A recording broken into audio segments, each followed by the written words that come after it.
so what's up YouTube, and welcome back to another video. So today it's a fresh start of the week, just how I like it, and also it's a fresh start of the month. So it's Monday the 2nd of October. So I've literally just got back from my morning walk. That's why I got my hat on. Every single morning, standard protocol is I like to start my day by going out, me and my dog, we just kind of do a few laps around my park. It just gets my day started. I don't count this as my cardio. If most of you guys will follow me on my prep series, I always said that my cardio is when I'm actually on the treadmill or on the Stairmaster, things like that. When I'm going for a walk around the park, or if I'm just doing walk here or there, that isn't my cardio. So my morning walk wasn't my fasted cardio. It's literally just for me to get my day started, and also for my dog to get out and do his business. As you know, don't need to go into detail. But yeah, I've just got back from that. I normally go for about 20 to 30 minutes, give or take. So there's been a few little setbacks the last couple of days. I'm going to get into more detail later on in this video with myself. A few changes that I've made with my macros, my training. It's just a few things that have kind of made me have to step back a little bit. I'm tightening up on a few little things. I've explained this yesterday on my Instagram story. So if you are following me on there, you probably already know what's kind of going on. But I will explain it later on to this video. But you know how I always like to start my video, of course, with some food, because there's no better way to start a video with some food. So without further ado, let's cut all the chit chat. I hope you do enjoy this video, and let's get to it.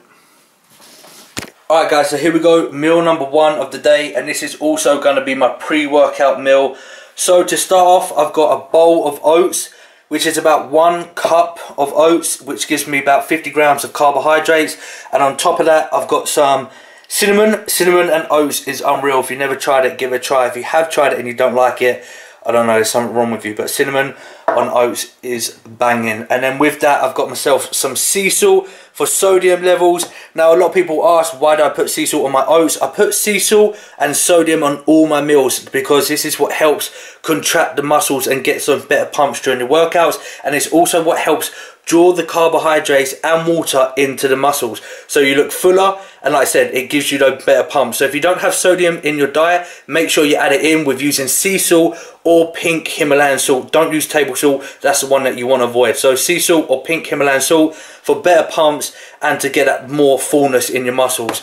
So that's what I've got in my bowl of oats. And then with this, I've got myself 200 grams of the ENQURIES Total Zero Greek yogurt and 1.5 scoops of Impact Whey Isolate chocolate caramel flavour, of course, from my protein. And that's going to be my protein source, which is about 40 to 45 grams of protein. And that is going to be, like I said, my pre-workout meal for my back workout today. So I'm going to dig into that now, and I'll catch you guys in a little bit.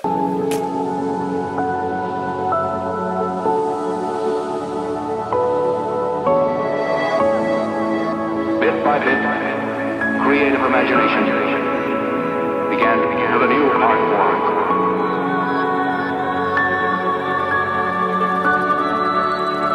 Makes me feel I belong to something.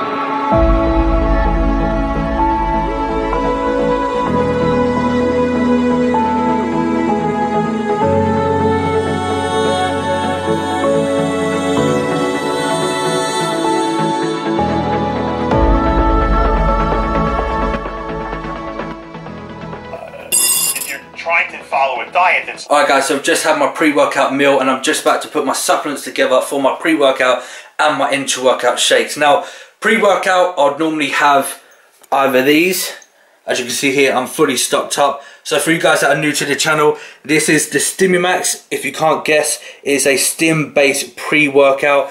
And this, which is two versions, the V2 and the V3, which is the most up-to-date, is a non-stim pre-workout. Now, the reason why I'm not using any of these today is because I've already just had a standard coffee, and I feel like that's enough caffeine for me. I had a good night's sleep yesterday. I feel energized. I had a good food yesterday. I had a good pre-workout meal today. So I don't feel like I need nothing crazy with this Stimumax. And I'm not using the Vascumax because Vascumax, what this does is this helps open up the veins to push more nutrients and blood into the bloodstream. This is what causes better pumps and that vascularity. Now, the reason why I don't want to do that is because the last couple of weeks I've had a really lower back pain, and it's just been causing me agony during my workouts. And to describe what it feels like, you know, when you have one of those cheat meals or refeed, and then you're going for a workout the next day and you have those crazy pumps. That's what it feels like on my lower back. but it feels like more of an agony pain than that good feeling of that, you know, those crazy carbs being pushed into the muscles and that getting an overall pump. So the last thing I want to do is add to the pain by pushing in the V3 into me as well, and that's how strong V3 is, you know, that it's going to cause those agony pains to be even more painful. So I'm not going to have any of those stimulants today, but I am going to have my intra workout, which I have been using something new, and I've been using the Adapt Nutrition Intra Amino BCAAs. Now, this is only something I've had for the last week or two, and it's something that I wanted to start using because this is probably the best form of essential amino acids to get in your intra workout. It helps with performance and strength, and inside it's got BCAAs, essential amino acids, as a food supplement powder with glutamine, betaine, vitamin B6, and also sweeteners. So this is the green apple flavor, and I'll normally put 1 scoop of this in there. So per 15-gram serving gives me, as you can see there, L-leucine, which is the main one that we need to focus on, 3000 mg, which is 3 grams. Glutamine, it gives me 2 grams of glutamine. Isoleucine, it gives me 1.5 grams. And valine, 1.5 grams also. And as you can see there, all the other ingredients, I'm not going to name them all, but this is probably one of the best, in my opinion so far, intra workouts that I've been using for essential amino acids and BCAAs and L-glutamine all in one. The only thing that I'm going to add to my intra workout, which I always like to use, is a good old creatine monohydrate, which here is the orange flavour. So orange and green apple flavour mixed together, and that is going to be my intra workout stack. So I'm going to have that today, and that's pretty much it.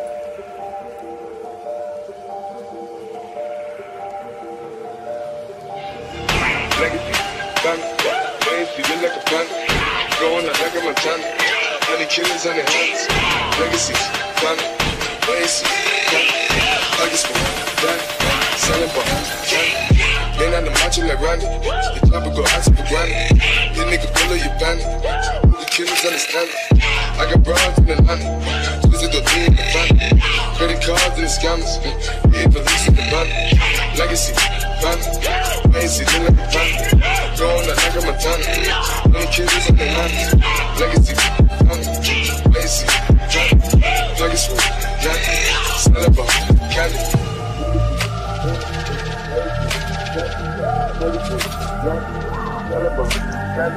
They got the muscle like Randy. The chopper go out to the granny. This nigga pull up your bandit. Hope the killers understand it. This nigga pull up your bandit. Hope the killers understand it. This nigga pull up your bandit. Hope the killers understand it. This nigga pull up your bandit. This nigga pull up your bandit. Hope the killers understand it. Hope the killers understand it. I got broads in Atlanta. Just to V in the family. Credit cards and the scammers. Hitting the licks in the van. Legacies, family. Macy, look like a panda. Going out like a Montana. Honey killers in their hands. Legacies, family. Macy's, family. Pockets full, Danny. Smelling bar, candy. Ain't at the match like Randy. The chopper go out to the granny. This nigga pull up your bandit. The killers understand me.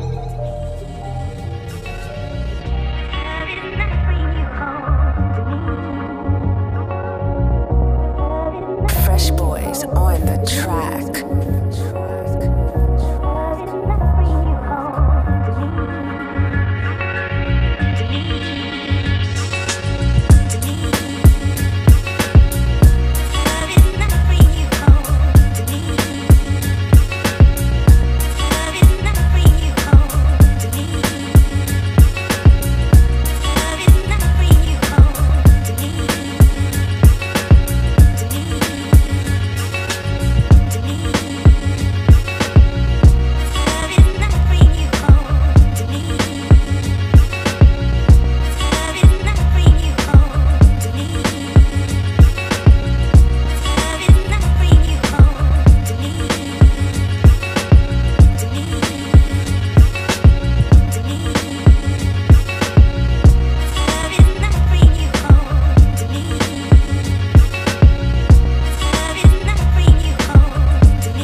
Alright guys, so as you can see, I'm back at home now from the gym and I had a really good back workout today. As you saw there in a few clips, I chucked deadlifts back into my routine. Now it's been about a month and a half since I've done deadlifts. Reason being, as when I got really close to show, when I was about a month out from my show, I chucked out all compound movements. So deadlifts and squats. I never done bench anyway just because of my biomechanics, but squats and deadlifts I chucked out. Main reason is, as I'm getting that close to show, I didn't want to have any risk of injuries, so I thought I'll keep out all compound movements and move more onto machines and isolation work. So it's been about a month and a half since I've done deadlifts. I actually tried it last week, but I had a bit of a setback, and that's why I said at the beginning of the video I'm going to explain later on in this one about the setbacks I've had and also a few changes that I'm going to be making. So I'm going to explain that in a little bit, and also about why I'm happy with today's workout. But for now, I'm about to get my post-workout meal in, and if you guys know me best, it's all about the bro food. I keep everything simple and basic. Even in the off season, all I do is I'll just gradually increase the volume. I will chuck in a few little treats here and there, and that's what I've done with this meal. But the standard bro meal there, I've got myself 1 cup of rice with 200 grams of chicken and a little bit of lettuce, just because I don't feel like I've had enough fibre in. And I've also got the combination of mustard and the Frank's Red Hot, and that is pretty much it for my post-workout meal. And my little treat that's going to go with it is a Rice Krispies bar. Now reason being is because the 1 cup of rice only gives me around about 40 grams of carbohydrates. I'm aiming for around about 50 grams. This actually gives me 15, so in total I'm going to get 55 grams of carbohydrates, but it's okay. You know, I feel like I earned it with today's workout. So I'm going to dig into that post-workout meal now, and then I'll talk to you guys in a little bit about the setback and a few little changes that I'm going to be making in the next couple of weeks. So I'll catch you guys in a little bit. Alright guys, so I've just finished my post-workout meal, so let's get talking about the setback that I've had and also the few changes that I'm going to be making in the next couple of weeks, because that's the main topic of this video today. So let's start off with the setback. So first of all, 2 weeks after the competition was done, I started adding deadlifts back into my routine. So at this stage, I felt like I was in a really good place. I felt really confident by chucking my compound movements back into my routine. You know, I felt like I had enough time rest. You know, recovered really nicely. I've ate some good food. You know, just overall I felt really good, felt in a really good place to start adding my compounds back into my routine. So I went into my back workout doing deadlifts. I had in my head what I was going to do. I had a target of what I'm going to be reaching. My target was about 3 plates. When I was in my strongest phase, I was hitting around about 5 plates. That was probably my PB. So my target today was around about 2.5 to 3 plates. So first of all, as standard protocol, I always warm up, and I always say that to everyone, that you must make sure that you warm up. So I've done just the bar, a few sets, everything felt good, I felt in a good place, nothing, no pains or anything like that. I then stuck 1 plate either side, done again, a few reps, felt really good, everything seemed fine.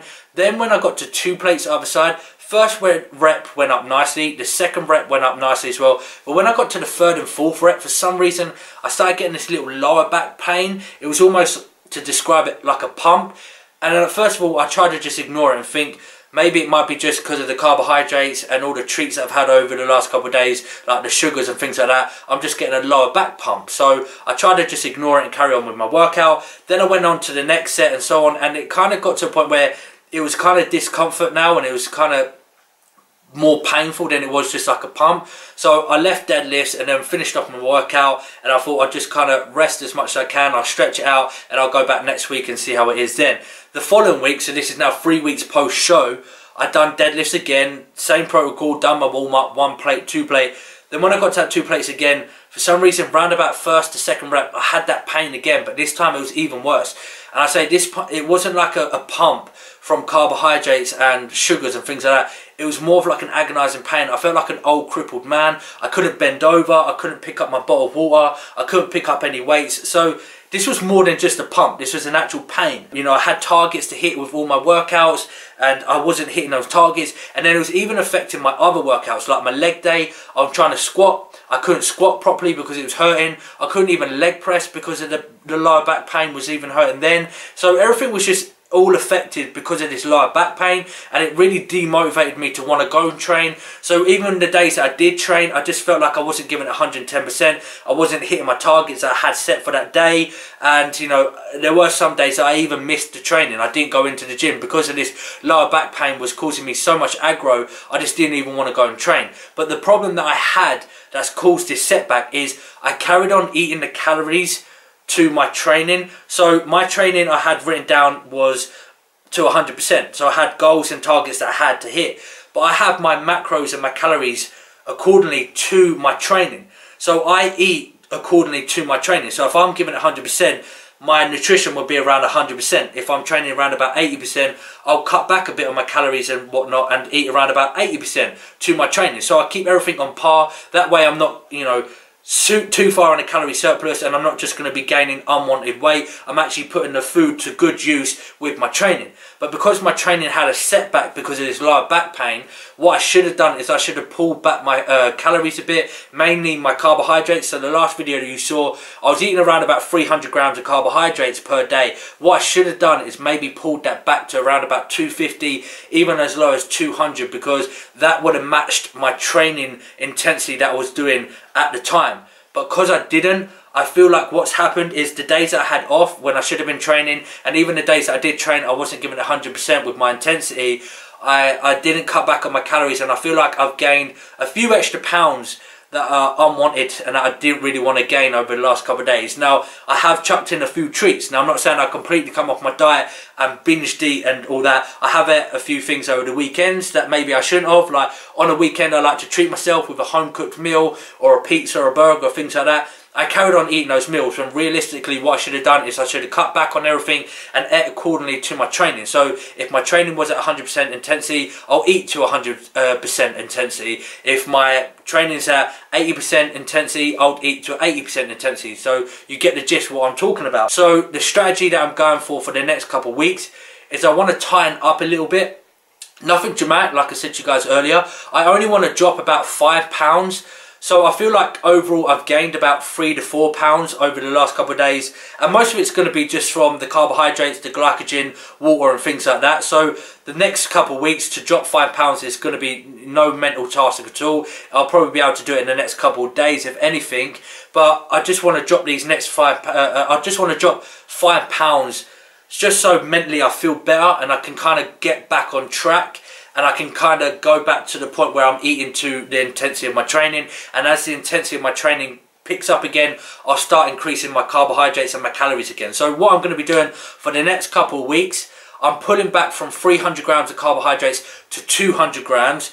And I've upped my cardio a bit. So I'm doing 20 minutes of cardio every other day. I'm now going to be doing 25 to 30 minutes still every other day, but I've just increased the time. So instead of doing 20 minutes, I'm now doing about 25 to 30 minutes, and I still do my morning walk as well. But like I said to you at the beginning of the video, I don't count my morning walk as cardio, but it's still keeping me active. It's still expending energy, which burns calories. So it all does add up at the end of the day, but I just don't count it as my cardio. So that's the strategy that I'm going for the next couple of weeks, just so I tighten up a bit. And this is what I explained about on my Instagram and Snapchat yesterday, about in the off season, so many people just focus on keeping themselves in a calorie surplus and just think every day they've got to grow and just eat. If you feel like you're maybe putting a bit of unwanted weight on, if you feel like you put on a bit of a few pounds extra that you shouldn't have, or maybe a bit too quick, it's okay to pull back even in your off season. You can do some sort of like mini diet. I know some people who do like a 1 week where they bulk and put their body into a calorie surplus, and then they do like a 3-day where they do like a mini cut, and then they'll cut back on their calories. And this way it just helps them maintain a good condition in the off season. And this is a problem that I've had in my last off season, and I hold my hands up and admit it, that I was mainly focused on numbers on the scales more than actual visual, how my condition looked in the mirror. But that's one thing I'm going to make sure I make priority this off season, that I forget the scales and hitting just a number and focus more on visual condition and how my body looks and how I feel I look in the mirror or from pictures and things like that. So at this stage, I feel like I've put on a bit of water weight. Like I said, I don't feel like it's fat. I feel like I put on a bit of water weight from what I've seen in the mirror, and I just want to cut back a few pounds. So at the moment, I'm sitting at 215 pounds. I want to drop 5 pounds, which will bring me down to 210 pounds, and I feel like I'll be back on track at that stage because of the setback that I've had. Hopefully the injury will just heal itself. I don't know really what I can do about it. I've had a few treatments with my lady who always sorts me out, so I feel like if I have a few more treatments with her, that might help it. If I do a bit of stretching, pre-workout and post-workout, and just try and do whatever I can to you know, get rid of this lower back issue. Other than that, I just kind of got to let the body heal itself and just let it repair itself over time. Take things gradually, don't try and push myself too hard, and then hopefully I'll be back on track. But like I said, that's just to give you guys a little update of what's going on. So you could say I'm kind of mini dieting, doing like a mini diet, mini cut, whatever it is that you want to call it. But it's just what I like to call a tying up phase. So I'm just tying up, dropping a few pounds that I feel like it's a bit unwanted, and it's going to put me back on track. Other than that, guys, I'm going to wrap up this video here because I've got some work to deal with. I've got some online coaching to get on with. If you guys want to check out the website is just on your screen and also down below. If you want to you know, hit me up for some online coaching, some one-to-one training sessions, check out the website or email me at the email in the description below. But other than that, guys, I hope you did enjoy this short, quick video with a little update of what's going on with my setback and everything. If you did enjoy the video, give it a big thumbs up for me. If you have any questions that you want to ask me or any comments you want to drop them down below, and I'll see you guys as always on the next video. Stay safe, make it happen. Peace. Keep chasing shadows, they're always haunting me, but I believe in something bigger.